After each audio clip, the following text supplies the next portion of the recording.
Nous sommes toujours à l'SPTT Dijon à Saint-Apollinaire et là nous allons avoir une globe-trotteuse. Elle s'appelle Lucie Rodriguez de Araujo, d'origine portugaise, vous l'avez bien sûr remarqué. Globe-trotteuse puisque elle fait beaucoup de sport, elle est polyvalente, elle est préparatrice physique mais pas que. Elle fait de la marche nordique, du fitness, elle a monté à cheval, elle fait aussi des périples notamment en Australie, elle encadre plusieurs sections de jeunes, elle est également aussi donc membre de la SPTT Dijon, mais également aussi elle intervient dans d'autres lieux comme le club et d'autres lieux intéressants. Lucie, tu es une hyperactive du sport, on a l'impression. Oui, c'est un peu ça. Oui. Je fais plusieurs choses. J'ai des journées très complètes. J'aime bien ne pas m'ennuyer et voir différentes choses. J'aime aussi le contact avec les gens. Du coup, j'aime parler avec plusieurs personnes, apprendre des personnes. C'est comme ça qu'on évolue dans la vie. Et en l'occurrence, donc là aussi, c'est la transmission, bien préparer les gens en compétition. Dans différents sports, souvent, on arrive quand on est jeune, pas forcément bien préparé. Il y a toujours la question nutrition, la question mentale, mais la préparation physique, c'est aussi important. Toi, tu fais un peu on dirait même, tu peux conseiller sur les trois. Oui, je fais un petit peu, donc tout ce qui est aspect capacité physique. Après, je fais aussi un peu de nutrition, donc c'est moins ma spécialité. Je préfère vraiment développer les personnes physiquement dans le sport. Et oui, après un petit peu de mental. Je me fais aussi un peu accompagner. J'ai des personnes autour qui sont un peu spécialisées là-dedans. Donc on travaille à plusieurs, je pourrais dire. Et toi, donc t'es en fin de formation encore. Oui. T'as plusieurs BPGEPS, mais tu continues à te former pour être encore plus polyvalente auprès des publics que tu peux former. Oui, donc j'ai 2 BPGEPS et là je passe un diplôme en préparation physique pour justement aller chercher un petit peu plus loin dans cet aspect physique, puisque les BP nous permettent vraiment de chercher l'encadrement, alors que la préparation physique nous permet vraiment de préparer quelqu'un à des échéances. Donc voilà pourquoi j'ai voulu faire ça. Il faut toujours bien continuer à se former, c'est important. Tu as fait de la compétition dans certaines disciplines ou tu as toujours été dans cet esprit de participation et formation? Alors moi, à titre personnel, j'ai fait donc un peu d'équitation, je faisais quelques compétitions mais c'était très léger. Et là, j'essaie de me développer un petit peu dans la course à pied puisque je me suis découvert ça l'année dernière. J'ai commencé à faire quelques courses et en voyant les résultats, ça m'a donné envie d'aller chercher un peu plus loin. Après, j'aime beaucoup le sport pour son aspect aussi plutôt santé. J'aime bien les deux. Donc voilà, j'aimerais bien me développer un peu dans les deux. Je suis pas fermée là-dessus. Donc là, au niveau de la marche nordique, alors comment ça se passe au sein du club? Tu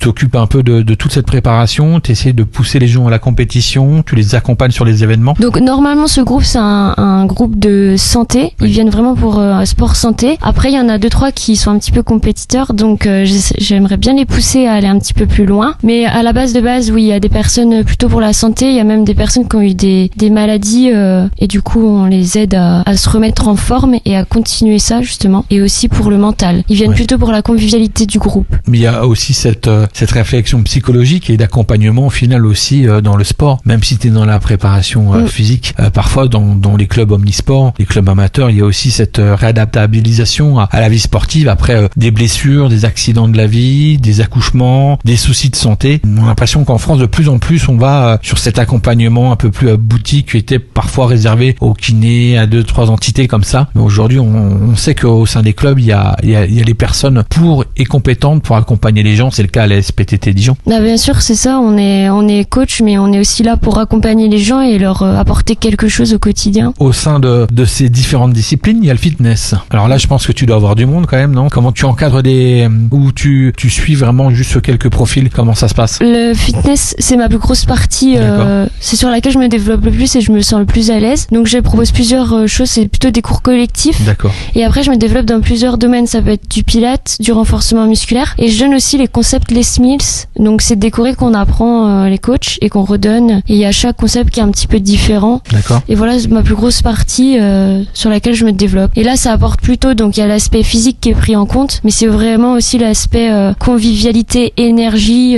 Les gens, ils viennent pour le plaisir de partager un moment sportif en fait, plutôt. D'accord. Mais il y a quand même du monde à gérer, puis on sait que le fitness marche bien, le pilates et tout. Ça fait quelques années que votre président nous vante les activités complètes du pilates, du fitness, même de la zumba. C'est des disciplines qui sont beaucoup évoluées avec un taux de fréquentation très élevé et c'est du boulot parce que parfois sur une semaine tu vas faire au moins 4-5 disciplines sportives. C'est un boulot de tous les jours. Ça peut être éreintant, fatigant, ou alors au final plus on fait du sport, puisque là c'est pas du sport compétition, on est sur une dynamique de sport quotidienne, donc au final on a la pêche, on a la forme quand on est encadrant adhérents comme ça? Alors oui, c'est sûr que c'est physiquement des fois c'est fatigant. Après les gens nous en apportent tellement, nous on leur donne plutôt notre énergie et ils nous la renvoient. Donc au final la fatigue elle se fait un peu contrebalancer par ça. Après c'est sûr que même les préparations, nous on prépare nos cours avant, ça demande énormément de boulot, puis on pratique avec les gens. Donc oui, c'est pas facile, mais comme je dis, c'est une énergie qui se renvoie, donc ça revient vite.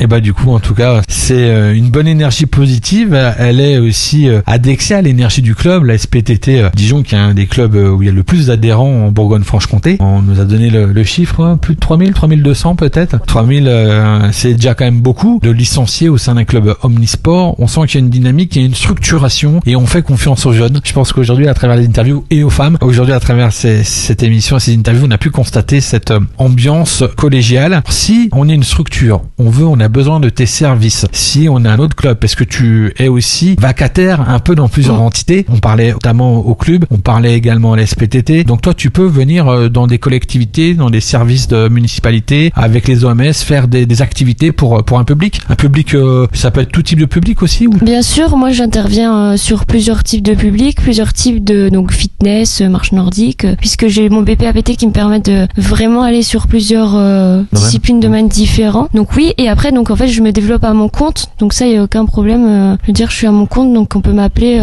pour n'importe quel service. En fait, je suis prestataire de service. Dans donc le bien-être, dans le sport, voilà, dans la préparation. Est-ce que tu as un site internet du coup? Moi-même non, mais enfin en fait je suis un peu en collaboration avec un autre coach. On est 3 et on se développe sur cette image de marque. D'accord. Donc oui, j'ai un site où on peut me retrouver. Il y a les coordonnées, on peut contacter et en fait ça envoie sur une adresse mail et on peut répondre. D'accord. Et le site c'est Wasp Performance. WASP-Performance. Wasp Performance. Et du coup on est 3 coachs avec 3 profils différents. Ouais. C'est ça qui est bien pour se diversifier. On est une équipe solide. Bah merci Lucie d'avoir pris un peu de temps pour parler un peu de tes activités et de ton quotidien dans l'encadrement et dans la préparation physique. Merci.